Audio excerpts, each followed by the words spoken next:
So Creed 3 has been out a while at this point, but I've only just gotten around to seeing it now. And it's interesting to look back on certain aspects of this film now with the benefit of hindsight. But we'll talk about that in a little bit. First, let me ask you, have you ever eaten a meal that just needed a little je ne sais quoi? A meal that lacked a certain something, a missing ingredient. Salt, maybe? A pinch of spice or the zest of a lemon. Something small was missing and it didn't ruin the meal. You were just aware of its absence while you were eating it. Well, that was my experience watching Creed 3.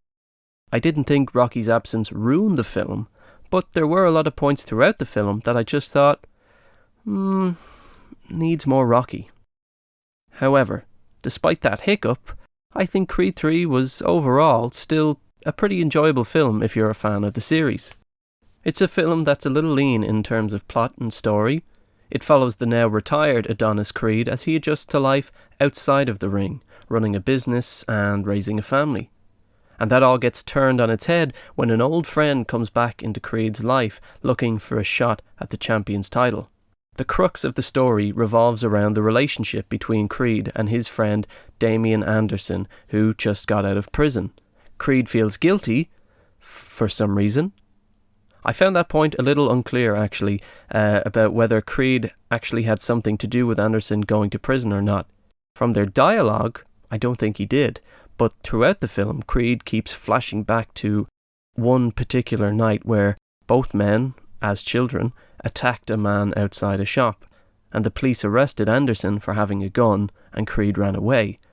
But that's not why he went to prison, I think. Anderson feels betrayed by Creed because he never came to visit him.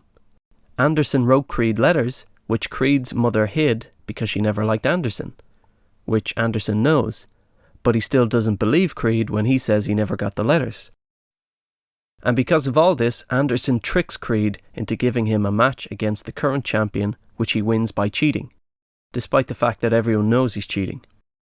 Creed then comes out of retirement to beat Anderson, and this leads to Creed and Anderson having a DMC in which Anderson tells Creed he doesn't blame him for anything that went wrong in his own life. We were just kids, bro. It ain't on you. Despite that being his motivation for the whole film. Creed then tells Anderson that it wasn't his own fault either. It wasn't on you either.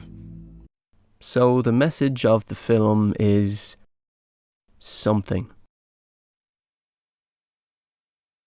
I think this plot felt thin in comparison to the other films in the Creed trilogy because it's essentially a rehash of the same character arcs and story points, only with less depth than before.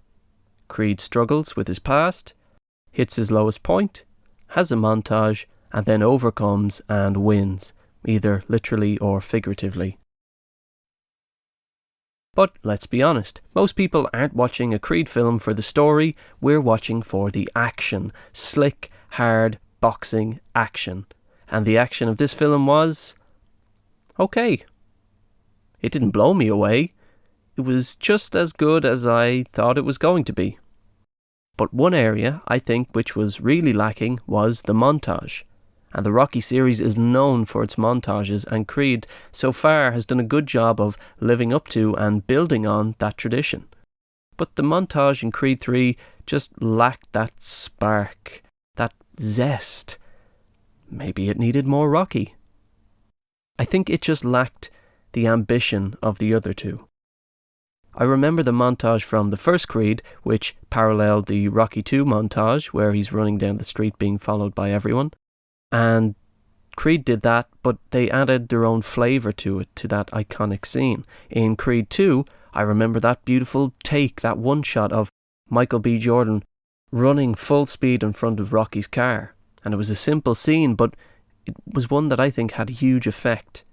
Contrast that to the montage in Creed 3, where he also runs in front of a car, not being driven by Rocky.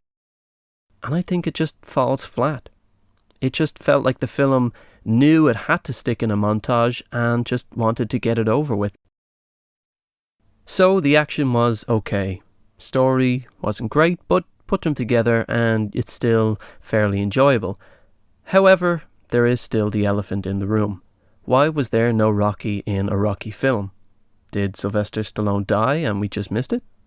No, that can't be it. They would have just digitally inserted his likeness into the film.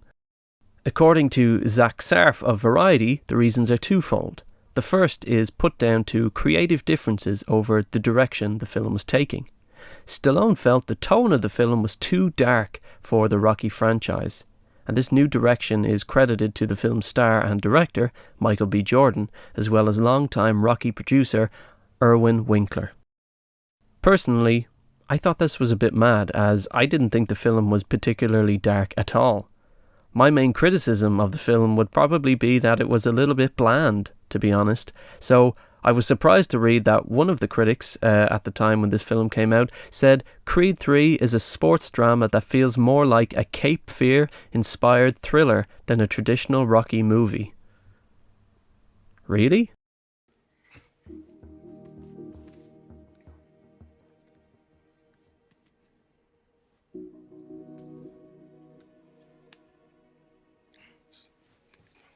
This is my night, counselor. Don't you step on my line. Stop!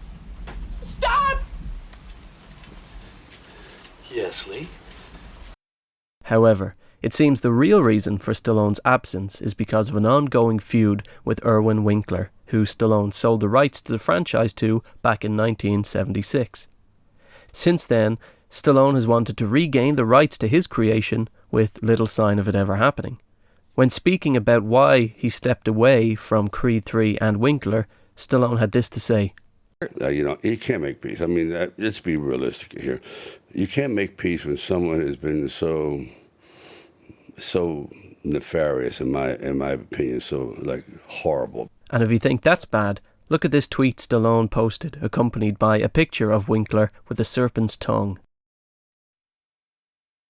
And if that wasn't bad enough, when Stallone found out that Winkler planned to make an Ivan Drago spin-off series, he said, "Another heartbreaker, just found this out. Once again, this pathetic 94-year-old producer and his moronic, useless, vulture children, Charles and David, are once again picking clean the bones of another wonderful character I created without even telling me.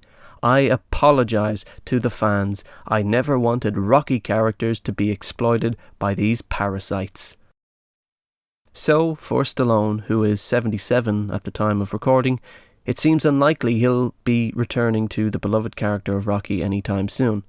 Instead, he'll fight his battles not in a boxing ring, but in the comments of an Instagram post. So, in conclusion, the story behind the scenes of Creed 3 actually seems to be a lot more interesting than the story on screen, which, if you think about it, is probably the most damning thing of all.